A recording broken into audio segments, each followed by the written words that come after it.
Hello friends, vibrant GS study centre में आप लोग का स्वागत है। आज से हम लोग का एक नया टॉपिक है भारत का प्रायद्वीपीय पठार। तो इसके विषय में आइए हम लोग चर्चा करते हैं। एक बात आप लोग को और बता दें कि कुछ बच्चे अगर इसको डायरेक्ट देख रहे हो तो इसकी 5 सीरीज वीडियो बन गई है, जिसमें हमने उत्तर भारत के विषय में बताया था, हिमालय पर्वत के विषय में बताया था, दर्रों के विषय में बताया था, ग्लेशियर के विषय में बताया था उसके बाद भारतीय मैदानों के विषय में, उसमें इसके पहले वाले 5 वीडियो बन गए, उसमें चर्चा हुई है। तो यदि आप उस वीडियो पुराने वाले वीडियो को देख लेंगे तो ये वाला वीडियो समझने में और आसानी होगी। जितनी बातें बताया जा रहा है सब एग्जाम ओरिएंटेड है। आईएएस से लेकर के जितनी भी परीक्षाएं होती हैं यहाँ से प्रश्न पूछे जाते हैं, इसलिए बहुत गंभीरता से आप लोग इस वीडियो को देखिएगा। तो हम लोग आइए पठार के विषय में चर्चा करते हैं। तो सबसे पहले ये बता दें कि पठार होता क्या है। पठार भी पर्वत की तरह होता है, लेकिन ये उससे इसकी औसत ऊंचाई जो है वो समुद्र तल से 600 से 900 मीटर तक होती है, पठारों की जो ऊंचाई होती है। दूसरा क्या है कि अगर हम भारतीय पठार का अवलोकन करते हैं मैप में, चूंकि बोर्ड में मैप छोटा बनाया गया है, हर चीज इसमें नहीं दर्शाया जा सकता है, तो भारतीय पठारों का अवलोकन करते हैं अगर हम, तो ये देखने में आता है कि एक अनियमित त्रिभुजाकार आकृति नुमा दिखता है। देखिए आप यहां से अनियमित त्रिभुजाकार आकृति नुमा ये दिखता है। अभी इसकी औसत ऊंचाई मैं आपको बता ही दिया था। इसका जो निर्माण होता है भारतीय प्रायद्वीपीय पठार का, वो गोंडवाना लैंड के टूटने के कारण होता है। अभी जब हम फिजिकल ज्योग्राफी के बाद पढ़ाएंगे तो उसमें सारी चीजें बताएंगे कि गोंडवाना लैंड क्या होता है, पेंजिया क्या होता है, पेंथासा, इसके बारे में आपको जो है फिजिकल ज्योग्राफी में पूरी जानकारी आपको दिया जाएगा। अभी केवल भारत का भूगोल बताया जा रहा है आपको तो ये गोंडवाना लैंड के टूटने के कारण जो है इस पठार का निर्माण होता है। दूसरा जो ये मेघालय वाला हिस्सा है, शिलांग का पठार है, ये जो है हिमालय पर्वत की श्रेणी नहीं है, ये भी जो है भारतीय पठार का एक हिस्सा है, जो शिलांग वाला पठार है। तो बहुत लोगों को कंफ्यूजन हो जाता है कि इधर हिमालय पर्वत की श्रेणी गई है तो हिमालय पर्वत की श्रृंखला मान लेते हैं ना, वो शिलांग का पठार जो है प्रायद्वीपीय पठार का एक हिस्सा है। दूसरी चीज, अगर हम पठार के विषय में चर्चा कर रहे हैं तो इसके विस्तार के विषय में आप लोगों को चर्चा कर दिया जाए। इसका जो विस्तार है वो उत्तर में जो है, चूंकि ये उत्तर वाला पोर्शन है तो उत्तर में अरावली श्रृंखला है। ये देखिए आप, अरावली श्रृंखला है। पूर्व में जो है राजमहल की पहाड़ियां हैं और पश्चिम में जो है गिर की पहाड़ी है। गिर की पहाड़ी कहाँ है? गुजरात में है। ये जो पूर्व में राजमहल की पहाड़ी है ये आपका झारखंड में पड़ता है। और दक्षिण में जो है कार्डमम की पहाड़ी है। कार्डमम की पहाड़ी इसकी दक्षिणी सीमा है। ये जो कार्डमम की पहाड़ी है तमिलनाडु और केरल के बॉर्डर पे है। चूंकि ये तमिलनाडु वाला पोर्शन है, ये केरल वाला पोर्शन है। तो इस प्रकार से जो है आपको भारतीय प्रायद्वीप के विषय में मोटी मोटी जानकारी प्रदान कर दी गई। दो बातें और इसमें बताने की जरूरत है। जो महत्वपूर्ण बात है कि प्रायद्वीपीय पठार जब बना था तो ये प्रायद्वीपीय पठार जो है ये पश्चिम वाला जो इसका हिस्सा है प्रायद्वीपीय पठार का, ये ऊंचाई पे है, और इसका पूर्वी वाली हिस्सा जो है पश्चिम वाले की अपेक्षा कम ऊंचाई पर है। तो इसका जो ढाल है प्रायद्वीपीय पठार का वो पश्चिम से पूरब की तरफ है। दूसरा क्या है, इसका एक ढाल और है। दूसरा ढाल क्या है कि ये उत्तर की तरफ भी है। तो इसका ढाल जो है पश्चिम से उत्तर की तरफ भी है, और दूसरा ढाल जो है पश्चिम से उत्तर की तरफ, पश्चिम से पूरब की तरफ है। तो इसमें क्या होता है कि देखिए ज्यादातर नदियां जो इधर से निकलती, जैसे गोदावरी हो गई, कृष्णा हो गई, कावेरी होगी, देखिए पश्चिमी भारत से नदियां निकलती हैं। ये किधर बहती हैं? ये अपने पूरब की तरफ बहते हुए बंगाल की खाड़ी में मिल जाती हैं। ये नदियां इसलिए पूरब की तरफ बहती हैं क्योंकि इसका ढाल जो है पश्चिम के पूरब की तरफ है, पूरब की तरफ है। दूसरा क्या है कि कुछ यहां सेंट्रल प्लेट है, अभी आपको आगे चर्चा करेंगे।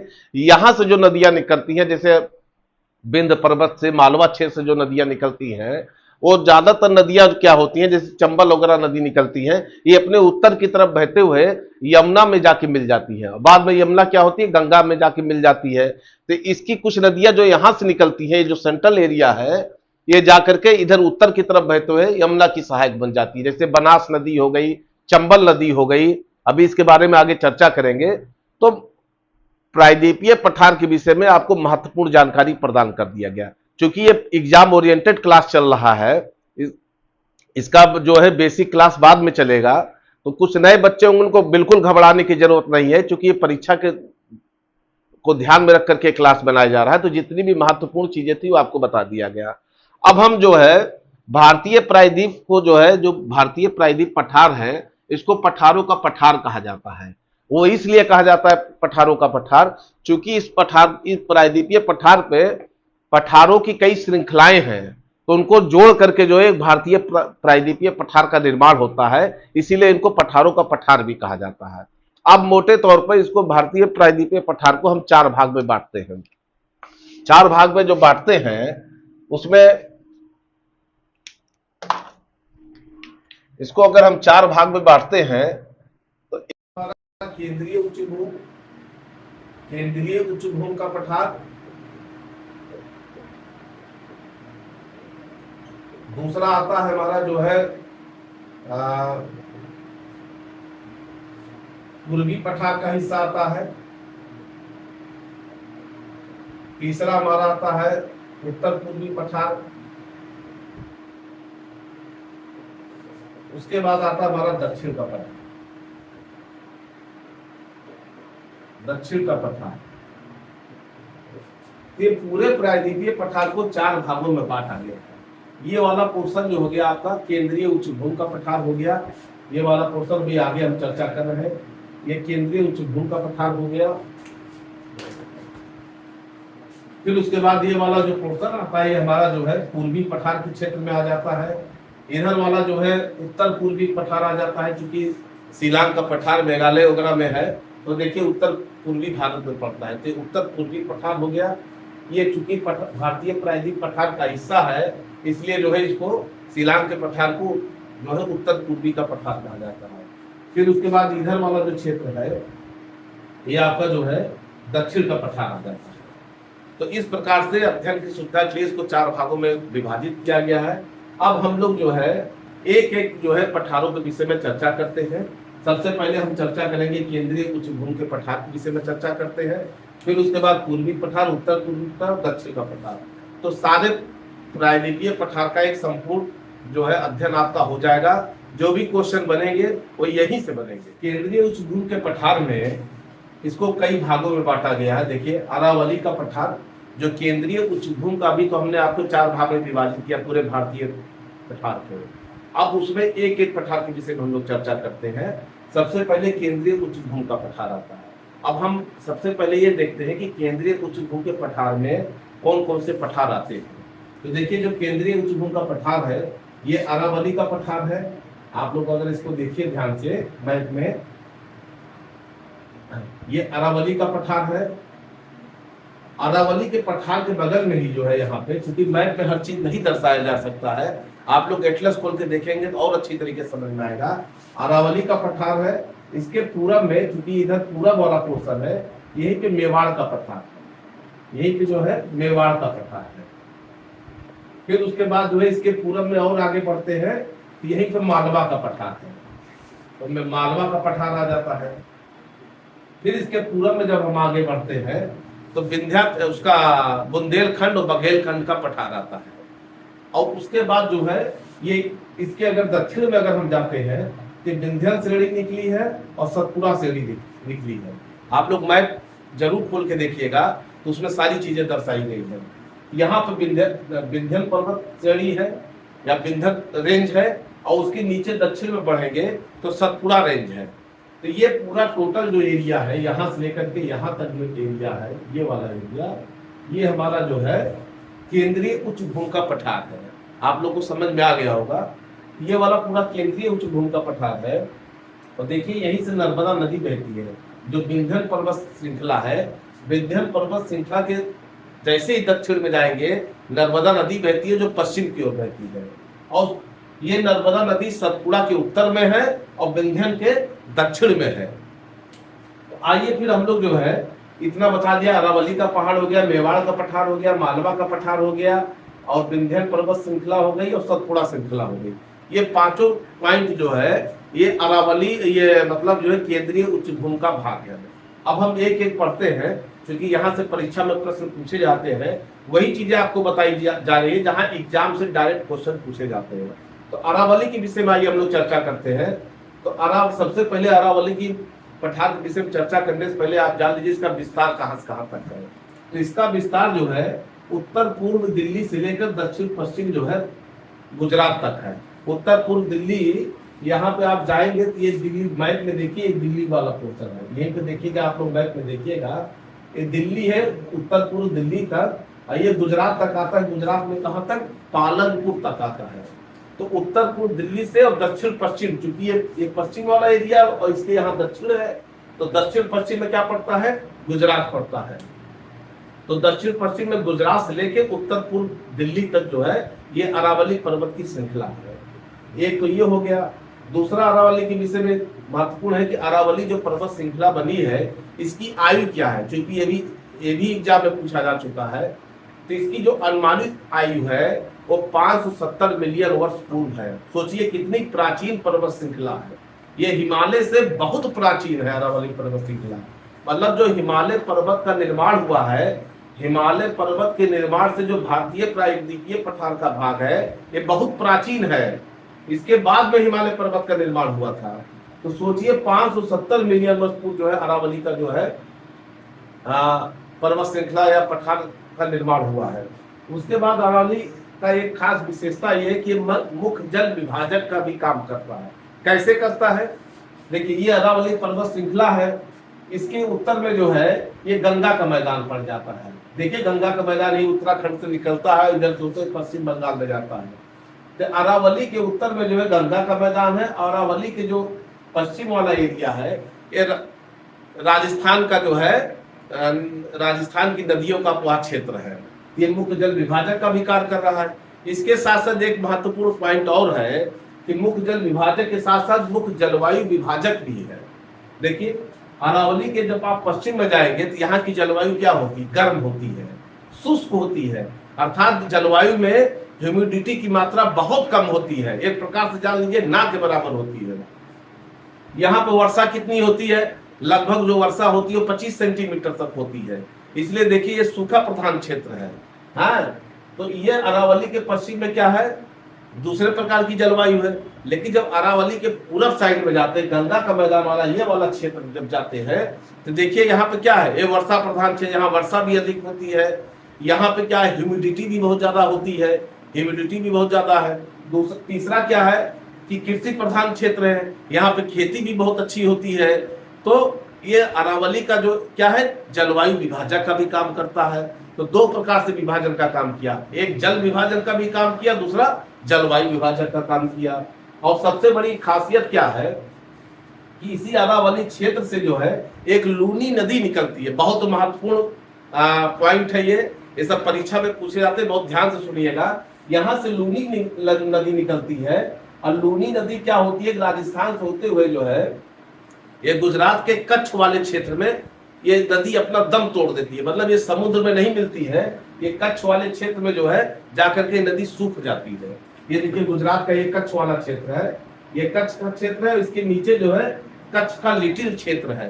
ये लोग बहुत इस चीज को बहुत ध्यान से सुनिएगा, इस सब परीक्षा में प्रश्न पूछे जाते हैं। ये कच्छ का रन पड़ता है और ये कच्छ का लिटिल रन पड़ता है। तो कच्छ का रन पहले पड़ता है गुजरात में आपका, और कच्छ का जो लिटिल रन है उसके नीचे दक्षिण की तरफ पड़ता है। तो जो ये लूनी नदी निकलती है, लूनी नदी कहाँ विलीन होती है? कच्छ के रन में विलीन होती है। कच्छ के लिटिल, परीक्षा में ऐसे प्रश्न पूछे जाएंगे कि लूनी नदी जो है विलीन होती कहाँ? कच्छ के रन में कि कच्छ के लिटिल रन में? तो बहुत ध्यान से सुनिएगा, कच्छ के रन में लूनी नदी विलीन हो जाती। इसीलिए इसको अंतःस्थलीय, इस नदी को अंतःस्थलीय कहा जाता है। अंतःस्थलीय क्यों कहा जाता है? कि ये नदी स्थल से ही निकल के स्थल में ही दम तोड़ देती है, समुद्र में नहीं मिलती है। और इसकी कई सहायक नदियां हैं, जैसे सकरी नदी, जवाई नदी, लूनी नदी की सहायक नदियां हैं। ये भी इसी अरावली श्रृंखला से निकलती हैं और जा करके लूनी नदी में मिल जाती हैं। बाद में ये भी नदियां जो हैं, जब लूनी नदी जो है अंतःस्थलीय हो जाती है, इसमें मिल जाती है, तो सकरी नदी, जवाई नदी, ये भी अंतःस्थलीय नदी है। इस बहुत ध्यान से सुनने की बात है, तो ये सब परीक्षा में प्रश्न पूछे जाते हैं। तो इस प्रकार से क्या हुआ कि ये अरावली के विषय में चर्चा हुआ। अब हम मेवाड़ पठार के विषय में चर्चा करते हैं और फिर मालवा पठार के विषय में बताते हैं। मेवाड़ के पठार के विषय में आप लोग जानिए। देखिए मेवाड़ का जो पठार है वो पड़ता है कहाँ पे? ये देखिए यहीं पे मेवाड़ का पठार है। अरावली के जब पूरब साइड में जाएंगे यहाँ पे ये मेवाड़ का पठार है। इसको राजस्थान में हाड़ौती का पठार भी कहा जाता है।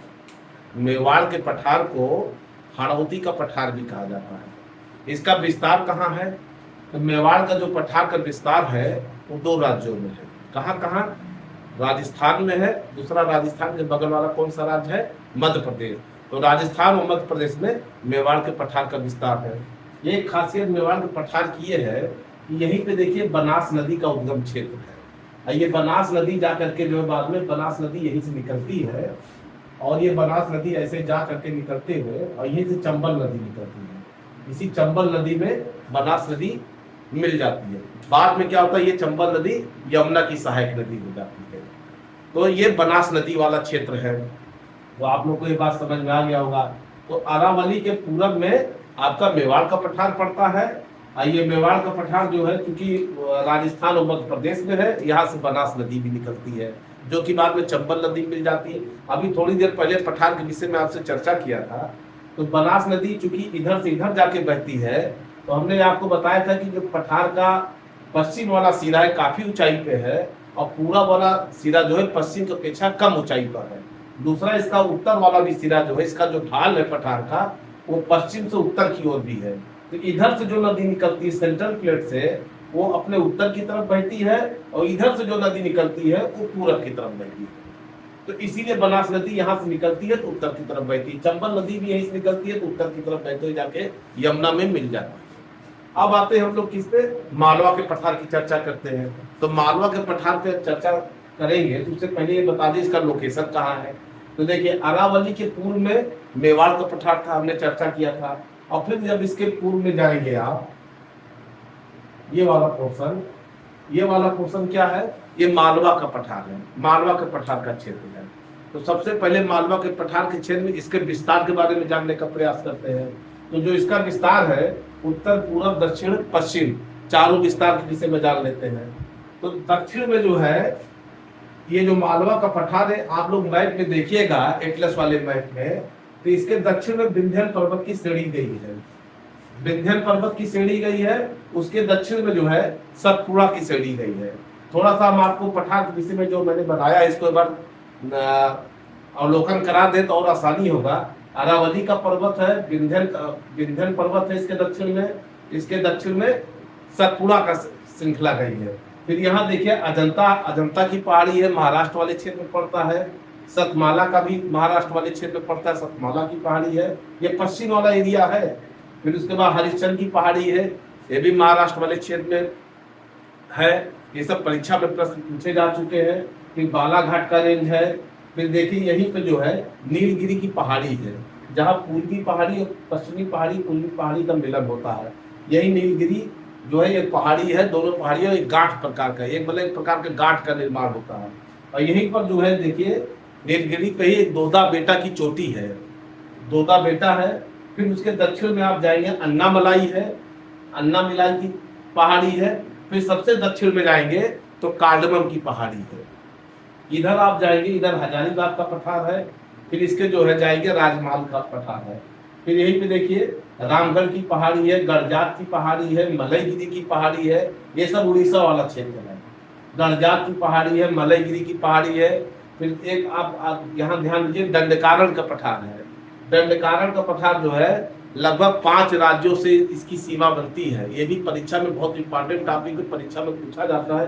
दंडकारण्य का पठार है। फिर उसके दक्षिण में आप जाएंगे तो नल्ला मलाई का क्षेत्र है। फिर उसके दक्षिण में जाएंगे, ये नल्ला मलाई से यहाँ आप जो जाएंगे नीचे तो तमिलनाडु वाला क्षेत्र पड़ जाता है। तो देखिए नल्ला मलाई जब आप दक्षिण में जाएंगे जवादी का पठारी आता है। फिर जवादी का और नीचे जाएंगे सेवराय का पठारी आता है। तो ये वाला मतलब दक्षिण भारत का क्षेत्र, तमिलनाडु का क्षेत्र है। तो आप लोग ये जो मैं बता रहा हूँ इसको उत्तर से दक्षिण और दक्षिण से उत्तर क्रम में आप लोग इसको जरूर पढ़िएगा। परीक्षा में ऐसे प्रश्न पूछे जाते हैं, खास तौर से आईएएस पीसीएस की परीक्षा में पूछा जाता है कि उत्तर से दक्षिण क्रम और दक्षिण से उत्तर के क्रम में प्रश्न पूछे जाते हैं। अभी 2024 का जो आईएएस पेपर हुआ उसमें भी देखिए एक जगह एक क्वेश्चन आया था जिसमें पश्चिम से पूरब के क्रम में पूछा जाता है। तो दिशाओं का ज्ञान होना बहुत जरूरी है। तो अब हम लोग चर्चा करते हैं मालवा के पठार के विषय में चर्चा करते हैं फिर से। तो मालवा का पठार जो है ये दक्षिण में जो है ये मालवा का रेंज है, और इसके दक्षिण में विंध्य पर्वत श्रृंखला है, उत्तर में जो है ग्वालियर का क्षेत्र है। आप देखिए ग्वालियर कहाँ है, ग्वालियर मध्य प्रदेश में है, मैप में देखिएगा तो उत्तर में इसका जो है ग्वालियर है, दक्षिण में विंध्य पर्वतमाला है, और पूर्व में जो है पूर्वी, चूंकि ये पूर्व वाला पोर्शन है, यहीं पे बुंदेलखंड और बघेलखंड का पठार है। मैप में देखिएगा पूर्व में बुंदेलखंड और बघेलखंड का पठार है, वहां तक इसकी सीमा है, और पश्चिम में जो है मेवाड़ इसकी सीमा है। तो अभी हम आपको बताए थे अरावली के पूर्व में मेवाड़ पड़ता है, मेवाड़ के पूर्व में मालवा पड़ता है, तो मालवा के पश्चिम वाला सिरा कौन सा हुआ, मेवाड़ वाला क्षेत्र हुआ। ये मालवा का जो है चारों दिशाओं के बारे में आपको जानकारी दे दिया गया। इसको मैप में जरूर देखिएगा तो पूरा कंसेप्ट क्लियर, क्योंकि बोर्ड पे इस बोर्ड पे हर चीज जो है दर्शाना थोड़ा कठिन काम है। उसके बाद आते हम लोग जो है इसका निर्माण कैसे हुआ है। तो जो मालवा का पठार का निर्माण हुआ वो बेसाल्ट चट्टानों से हुआ है। इसका निर्माण किससे हुआ, बेसाल्ट चट्टानों से हुआ। सबसे बड़ी खासियत है कि ये काली मृदा का क्षेत्र है। मालवा का पठार जो है काली मृदा का क्षेत्र है, इसलिए यहाँ कपास वगैरह की खेती जो है बहुत बढ़िया होती है। कपास की खेती का अधिक उत्पादन होता है। जहाँ काली मिट्टी का क्षेत्र है वहाँ कपास की खेती बहुत होती है। उसके बाद ये जो मालवा का पठार है चंबल वाले क्षेत्र में आता है। यहाँ से चंबल नदी निकलती है इसी मालवा पठार से, और बाद में जा करके जो है यमुना की सहायक नदी बन जाती है। तो चंबल नदी जिस रास्ते से बहती है वह रास्ता जो है अवनालिका अपर्दन का निर्माण करती है। चंबल नदी क्या करती है, अवनालिका अपर्दन का निर्माण करती है, जहां बड़े बड़े खड्ड बन जाते हैं। ये परीक्षा में प्रश्न पूछा जाता है कि अवनालिका अपर्दन से सबसे प्रभावित क्षेत्र कौन है, तो चंबल नदी वाला क्षेत्र जो है अवनालिका अपर्दन से सबसे ज्यादा प्रभावित क्षेत्र है। अब हम लोग जो है बुंदेलखंड पठार के बारे में चर्चा करते हैं। देखिए बुंदेलखंड पठार का सबसे पहले हम चर्चा क्या करेंगे, इसका विस्तार कहां से कहां तक है। इसका विस्तार जो है ग्वालियर वाला जो क्षेत्र है, मतलब जो मालवा वाला क्षेत्र है, और उसके बाद जो है मतलब जो इसका विस्तार जो है इसका बुंदेलखंड पठार का जो विस्तार है वो विंध्य क्षेत्र और ग्वालियर क्षेत्र के बीच वाले पोर्शन को क्या कहते हैं, बुंदेलखंड का पठार कहते हैं। यहीं पे ग्वालियर वाला क्षेत्र है और यहीं पे विंध्य वाला क्षेत्र है। तो इसके बीच का जो क्षेत्र है ये वाला जो क्षेत्र है, ये वाला क्षेत्र है, ये वाला जो है ये क्या है, बुंदेलखंड का पठार है। आप लोग मैप में देखिएगा कि ग्वालियर वाले क्षेत्र से विंध्यन वाले क्षेत्र का जो बीच वाला पोर्शन है वो विंध्यन का क्षेत्र है। क्योंकि इस पे हर चीज जो है बोर्ड पे जो है दिखाया नहीं जा सकता है, लेकिन आपको एक लोकेशन तो बता ही दे रहा हूं मैं। तो ये हो गया क्या, विस्तार हो गया इसका। अब जो बुंदेलखंड का पठार है ये विशेष रूप से दो राज्यों में इसकी ज्यादा एरिया है, इसका क्षेत्र है। तो कौन कौन सा है बुंदेलखंड का, जैसे इसमें यूपी के 7 जिले आते हैं और मध्य प्रदेश के 8 जिले आते हैं। तो यूपी के जो 7 जिले आते हैं वो कौन कौन से जिले हैं, देखिए आप लोग मैप में देखिएगा। जालौन जो है बुंदेलखंड पठार पे है, जालौन हो गया, झांसी हो गया, ललितपुर का जो क्षेत्र है, जो ललितपुर का क्षेत्र हो गया, चित्रकूट का क्षेत्र हो गया, हमीरपुर, बांदा, महोबा, ये जो इधर वाला पोर्शन है मतलब दक्षिणी यूपी का जो पोर्शन है वो बुंदेलखंड का क्षेत्र है। आप लोग मैप में देखिएगा उत्तर प्रदेश के मैप में, तो दक्षिणी यूपी वाले पोर्शन में जाइएगा तो आपको जालौन, झांसी, चित्रकूट, महोबा, बांदा, ये सब सारे पोर्शन आपको मिल जाएंगे। और उसके दक्षिण में जाएंगे तो एमपी वाला पोर्शन मिलेगा। तो एमपी के 8 जिले हैं, कौन कौन से है, दतिया जिला कहाँ पड़ता है, जब आप झांसी जाएंगे तो झांसी से जब आगे बढ़ेंगे मध्य प्रदेश तो पहला जिला जो है दतिया जिला है। दतिया जिला यूपी एमपी का बॉर्डर है। तो जो कि देखिए बुंदेलखंड का क्षेत्र हो गया नहीं, दतिया हो गया, निवाड़ी हो गया, फिर उसके बाद टीकमगढ़ एमपी में है, ये भी बुंदेलखंड पठार का मतलब बुंदेलखंड पठार यहाँ पे है। फिर छतरपुर हो गया, पन्ना हो गया, दामोह हो गया, सागर हो गया, बिरसा, ये सब बुंदेलखंड क्षेत्र में आते हैं। उसके बाद बुंदेलखंड जो पठार का निर्माण हुआ वो ग्रीस और ग्रेनाइट का निर्माण हुआ है। तो यहाँ पे क्या है, ग्रीस और ग्रेनाइट का जो पत्थर है उसके अपक्षय के कारण जो है यहाँ पे लाल मिट्टी का विकास हुआ है। तो इस वाले क्षेत्र में जो है देखिए तो आप लाल मिट्टी जो है बहुतायत क्षेत्र में आपको देखने को मिल जाएगा बुंदेलखंड वाले क्षेत्र में। तो क्यों लाल मिट्टी का निर्माण हुआ अभी मैंने आपसे चर्चा कर दिया। और सबसे महत्वपूर्ण चीज है कि जो बुंदेलखंड का क्षेत्र है वो सूखा प्रभावित क्षेत्र है। यहाँ पे देखिए ज्यादातर सूखा बहुत पड़ता है, पानी यहाँ जल स्तर बहुत नीचे है और यहाँ सिंचाई के लिए जो है बहुत बड़ा संकट है जो है, जिसके लिए अभी भी जो है सरकार द्वारा प्रयास तो किया जा रहा है, लेकिन जितना प्रयास किया जा रहा है वो उस मात्रा में बहुत कम है। तो इस प्रकार से बुंदेलखंड के विषय में आपको बता दिया गया। अब हम तो आइए विंध्यन रेंज के बारे में हम लोग चर्चा करते हैं। तो सबसे पहले आइए इसके विस्तार के विषय में चर्चा करते हैं। ये लगभग जो है 5 राज्यों में इसका विस्तार है विंध्यन क्षेत्र का। कहाँ है देखिए, गुजरात वाला पोर्शन है, गुजरात से आप एमपी में आइए, एमपी से यूपी में आइए, यूपी से बिहार में आइए, अभी छत्तीसगढ़ में आइए। ये 5 राज्यों में विंध्यन क्षेत्र का जो है श्रृंखला जो है गई है। कहाँ पे? गुजरात, एमपी, यूपी, फिर उसके बाद बिहार, फिर छत्तीसगढ़, इन सब क्षेत्रों में जो है विंध्यन क्षेत्र है। उसके बाद देखिए सबसे बड़ी चीज अभी देखिए झारखंड भी है।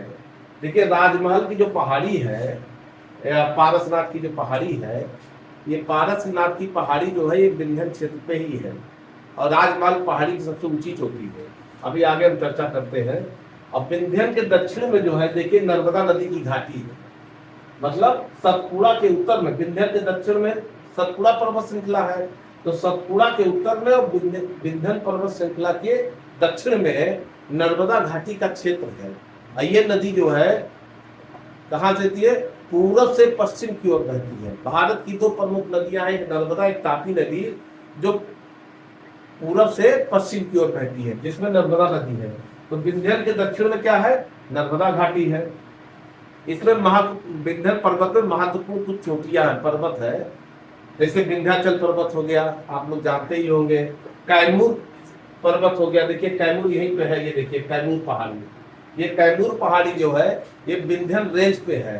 पारसनाथ की पहाड़ी कहाँ है? विंध्यन रेंज पे है। देखिए विंध्यन ऐसे पूरा गई है, ये श्रृंखला ऐसी गई है, देखिए ऐसे ये विंध्यन रेंज गया है, ये सतपुड़ा रेंज गया, देख लीजिए आप लोग। इसको और मैं डार्क कर दे रहा हूँ, विंध्यन रेंज हो गया, सतपुड़ा रेंज हो गया। अच्छा, विंध्यन रेंज जो है इसकी जो पर्वत श्रृंखला है या विंध्यन रेंज जो है, इस पे इसका जो निर्माण हुआ है, इसमें जो पत्थर है वो ज्यादातर बलुआ पत्थर और दूसरा क्या है, चूना पत्थर यहाँ पाए जाते हैं। इस रेंज में बलुआ पत्थर और चूना पत्थर पाए जाते हैं। इसलिए यह रेंज जो है खनिज संसाधन की दृष्टि से बहुत ज्यादा रिच क्षेत्र नहीं है, लेकिन इन पत्थरों की खास बात है कि ये पत्थर जो है ज्यादातर जो है भवन निर्माण में इन पत्थरों का बहुत ज्यादा प्रयोग किया जाता है, बलुआ पत्थर और चूना पत्थर का। अब हम इसके बाद जो है सतपुड़ा रेंज के विषय में चर्चा करते हैं। सतपुड़ा रेंज के विषय में जान लीजिए।